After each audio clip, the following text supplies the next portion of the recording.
A ideia de que existe na atualidade um mal-estar sobre o corpo e sobre a alimentação, que é o que a Silvia já falou, a Fernanda também reiterou, é o que nos une neste encontro. Como historiadora que lida com períodos de tempo bem mais remotos, em particular a Idade Média, essa constatação acerca do mal-estar me leva obrigatoriamente a uma reflexão de longa duração. Me parece que é necessário que a gente coloque a questão num espectro de tempo mais amplo, que a gente saia um pouco da contemporaneidade, com a finalidade de construir um quadro explicativo mais crítico, para entender esse mal-estar sobre o qual a gente vai falar e que aqui nos interessa tanto. São várias as possibilidades de adentrar um tema tão vasto como saúde, dieta e comida, que é a proposta da minha fala. Eu acabei tendo que escolher um caminho, fazer um recorte, que é uma breve investigação de uma noção bastante cara ao pensamento filosófico-religioso do Ocidente, e a medicina também ocidental, tudo isso no período pré-moderno. A noção que me interessa aqui é a noção de temperar. Eu acredito que essa noção vai oferecer um contraponto bem interessante para a nossa discussão. Acho que vai ser bastante provocativo ouvir as coisas que eu tenho a dizer desses tempos tão longínquos. Bom, começando então, eu queria dizer, em primeiro lugar, que é bastante recorrente nesse tipo de literatura filosófico-religiosa e médica a ideia de temperar corpos. Temperar corpos. Isso quer dizer gerir excessos em busca do equilíbrio no corpo e na alma. Não só do corpo e da alma, no corpo e na alma. Mas de que excessos eu estou falando, né? Basicamente do excesso de prazeres. Na cultura grega, a moderação, a justa medida, era um ideal perseguido. A temperança correspondia ao equilíbrio, justamente a moderação, ao equilíbrio nas ações da vida pública e da vida privada. Esse é um tema bastante discutido por muitos pensadores gregos, e Platão, Aristóteles tem colocações bastante significantes sobre isso. Mas o que é a temperança na vida privada e na vida pública, né? Idealmente, a ideia era governar os nossos atos através dessa noção e atos, inclusive, bastante banais e cotidianos, como, por exemplo, a alimentação, o comportamento alimentar. O banquete grego, se a gente for pensar, ele era modelado por essa ideia de ordenação e controle dos excessos, dos prazeres sensoriais, dos prazeres carnais, ou seja, da comida, da bebida e do sexo. Essa ordenação e esse controle dos excessos no simpósio grego, né, o banquete grego, visava justamente a moderação temperante. Entre os romanos, embora o ideal grego da temperança estivesse bastante presente, a gente pode dizer que predominava uma oscilação entre dois comportamentos não temperantes, ou seja, uma posição mais austera, atribuída às correntes históricas, né, do pensamento filosófico, e um comportamento mais hedonista. Então, entre hedonismo e estoicismo, ficavam lá os romanos num constante embate, né? Ou seja, por um lado defendendo a máxima contenção dos comportamentos e, por outro, o prazer em excesso, né? Essas duas escolas filosóficas, o estoicismo e o hedonismo, embora fossem gregas, elas não exerceram um papel majoritário na formação do ideal do homem romano, como havia sido a temperança no ideal do homem grego. Em Roma, essas duas posições vão ocupar polos opostos, que estão em constante embate e tensão. Dessa tensão, a associação dos comportamentos alimentares com o hedonismo é aquela que vai ficar mais presente para nós, né? Inclusive de uma maneira até bastante estereotipada, porque o banquete romano, no imaginário ocidental, interessa para a gente aqui fazer esse destaque, vai ser para sempre sinônimo da orgia dos prazeres que foi imortalizado pelo banquete de Trimalcion em Satírico, do Petrô, né? O pensamento cristão, embora influenciado pelo platonismo e pelo estoicismo, vai incorporar essa tensão. Essa tensão que resulta na busca da temperança. Né? Buscar a temperança é algo tenso. Por quê? Porque a temperança cristã é bastante distinta daquela temperança greco-latina. Né? A temperança no cristianismo ela representa um dos possíveis veículos de salvação do homem. A salvação é um conceito-chave para o cristianismo e, sem dúvida, vai influenciar profundamente a concepção do homem ocidental. Essa tensão ela é claramente percebida quando a gente se debruça, mesmo que de maneira bem superficial, que é o nosso caso hoje aqui, sobre a temática do corpo cristão. Né? No cristianismo coexiste uma concepção negativa do corpo com uma concepção positiva do corpo. Por que negativa? Porque, de acordo com a perspectiva bíblica, o corpo desempenhou um papel no pecado original, que foi cometido lá no paraíso. Desde os primeiros tempos do cristianismo, a ideia de que o desejo pela comida foi o responsável pela busca do fruto no Éden e pela consequente expulsão do homem, né, do paraíso, essa ideia ela tem muita força desde o início. Né? O pecado do corpo vai marcar para sempre a existência humana. Né? É por causa do pecado original que o homem sofre, que o homem tem que trabalhar, tem que cultivar para ter o próprio alimento, enfim. Então, essa existência que foi maculada vai ter que ser redimida de alguma maneira. Né? E os comportamentos penitentes, os sacrifícios, são formas de redimir esse pecado.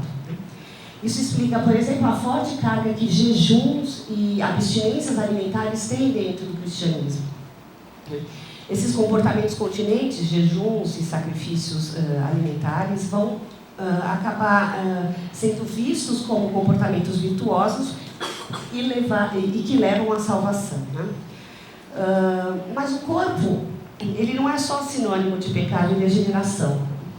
Porque existe uma outra concepção do corpo que convive com essa negativa, que é uma concepção positiva. Né? Porque o corpo foi o veículo que Deus escolheu para reencarnar neste mundo. Né? Deus se faz homem através do corpo do Cristo.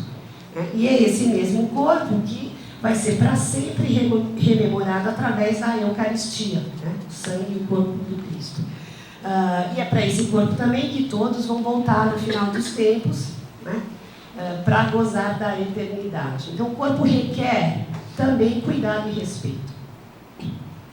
Esse posicionamento ambíguo e tenso em relação ao corpo vai influenciar a forma como a comida é interpretada. Como é que isso acontece? A comida, ela é, ora, associada ao fruto proibido, ou seja, a comida pode incitar o pecado, comportamentos luxuriosos e potencializar dessa maneira o corpo que já é degenerado, né, já se degenerou porque foi expulso do Éden, potencializar essa degeneração. Mas a comida pode ser também associada a algo como a hóstia, que nutre o corpo, né, mantém o corpo saudável e vai contribuir então para a glorificação desse corpo. A hóstia é então uma espécie de comida que nutre espiritualmente, sem passar pela carne. Né? Então, da mesma forma que a tensão entre as duas concepções de corpo, a tensão às possibilidades que a comida pode exercer nesse corpo. Tudo isso me parece bastante interessante para a gente pensar coisas mais próximas do nosso tempo. Enfim, no limite, essas duas metáforas alimentares, elas vão expressar atitudes distintas diante da comida. Um comer que é pecaminoso, que é vergonhoso, que está ligado ao prazer dos sentidos, por oposição a um comer que é virtuoso, cujo objetivo é promover um afastamento dessas sensações prazerosas, né? Um afastamento do prazer, e, em última instância, um comer que é virtuoso porque ele está muito próximo do não comer. Portanto, existe um saber sobre a comida que se deve saber, porque se a comida pode ser as duas coisas, eu preciso conhecer um pouco a respeito da comida para que eu não caia na via errada, né?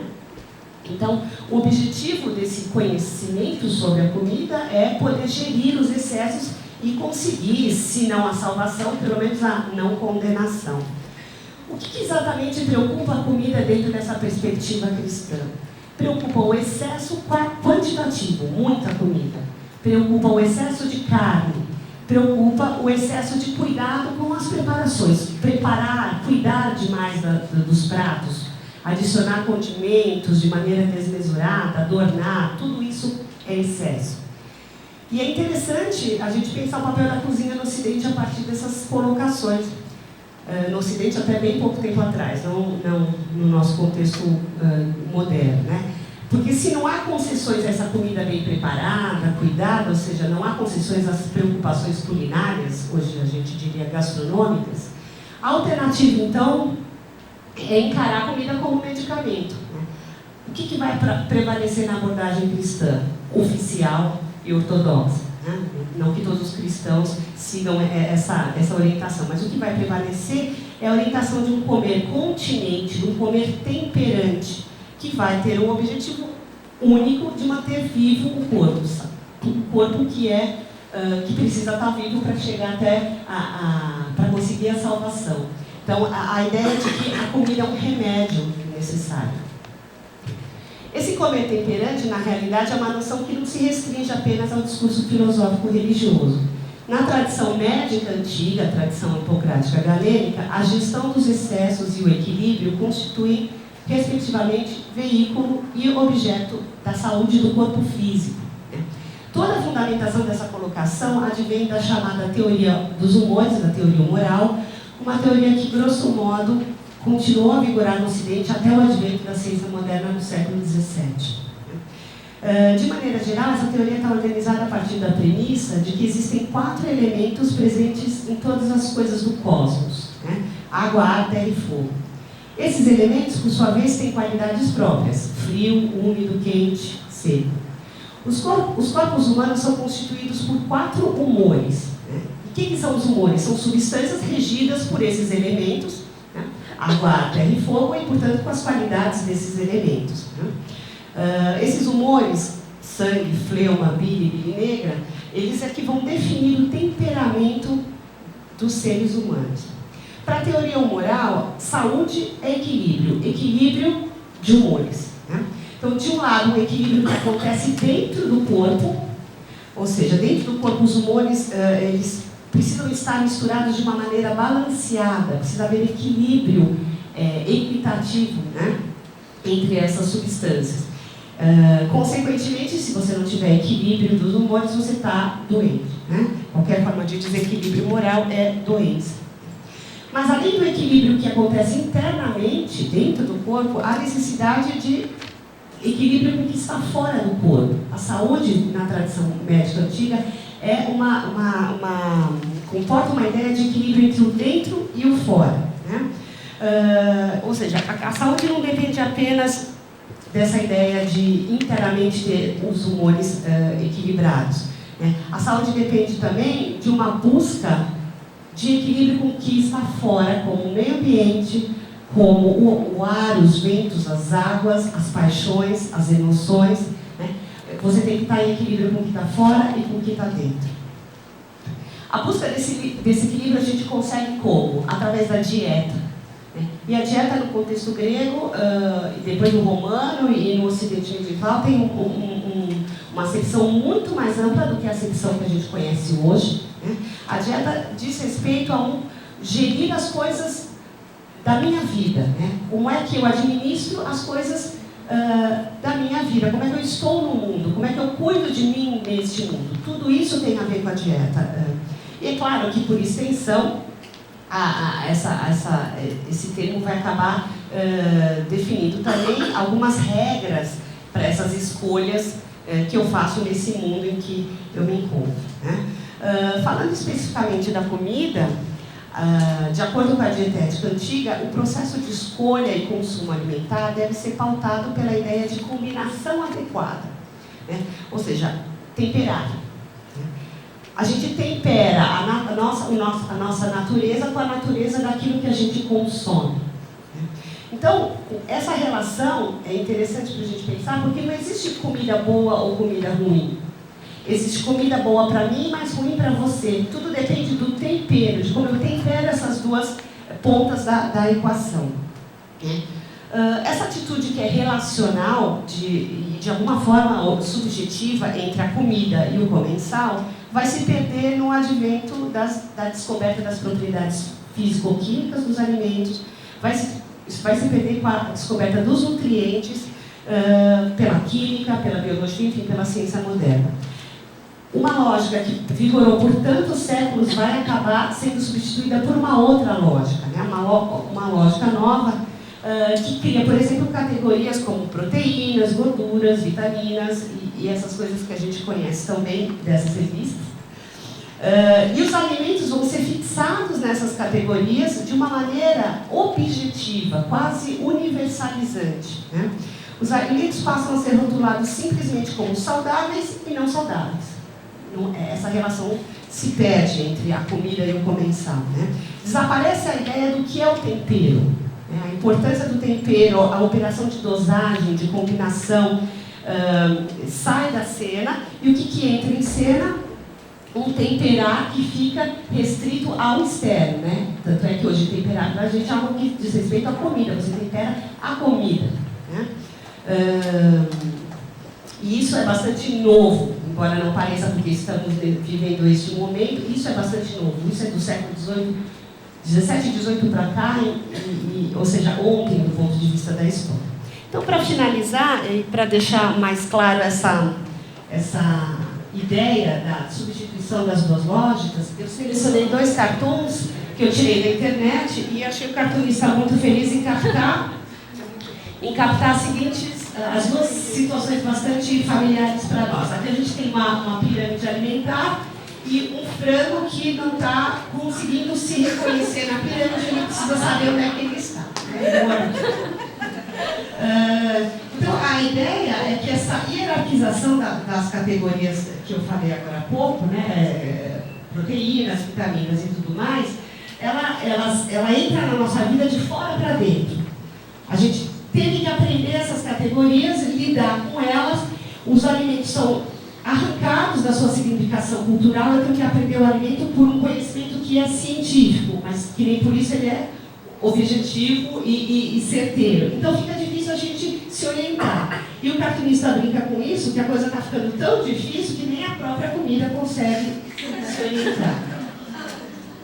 E esse segundo diz respeito a um outro elemento novo dessa lógica, que é a necessidade cada vez maior de mediação entre a comida e o comensal. Então essa é uma situação de restaurante, onde o garçom está na cena, o cliente ele precisa fazer contato com o especialista, aquele que traduz exatamente o conhecimento necessário para se fazer a escolha alimentar, que é a figura da modernidade, a nutricionista, né? Então a moça diz assim: oi, eu sou fulana, eu vou ser a sua conexão com o garçom essa noite.